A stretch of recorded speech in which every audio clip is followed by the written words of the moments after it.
Без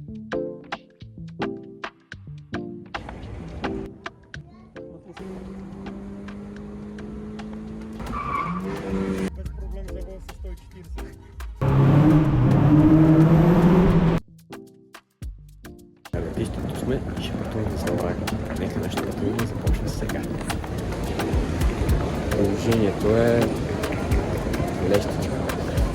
Минахме секюрити чека, сега ще чакаме пода.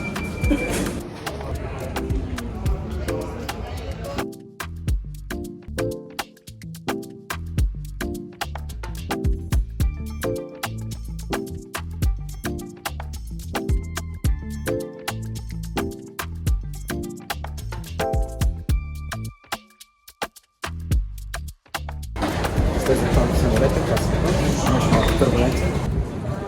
Ние хубаво ще бъдем към нас, ама трябва първо да си вземем куфарите. И така. Ей, го е там куфара ми. Пристигнахме, вече даже сме в апартамента на Лъйчеви. И ако спре да вали, може би ще отидем на вечеря по-късно, сега почиваме. И да, много яко си прекарваме. Особено като вали. Гледайте, за нула време стана мокро.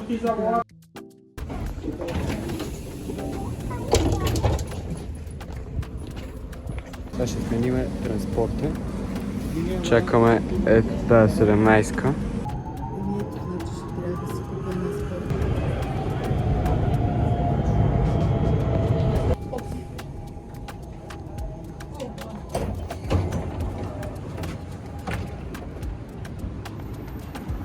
Намираме се сега в центъра и ще се пръскаме малко.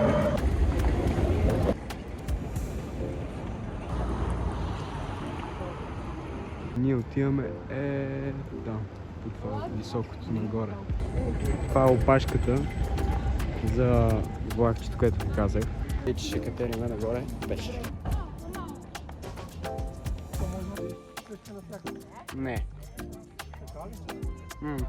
Я да прочетеме там от среща, къде... Това се води сега градина. Какво има? Нищо специално. Стигнахме, взехме си судолет, ванилия и солен карамел. Страшно вкусно.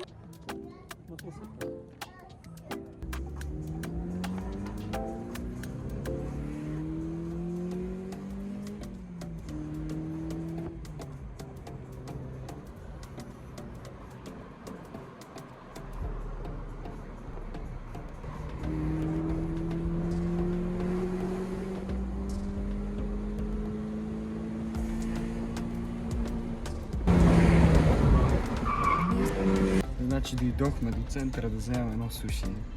Много ме кефи. В момента даже махна Влада.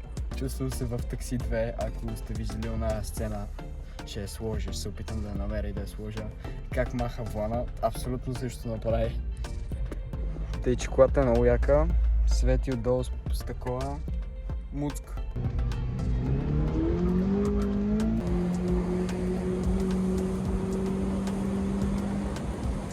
Гати спирачките има. Без проблем завел със 140.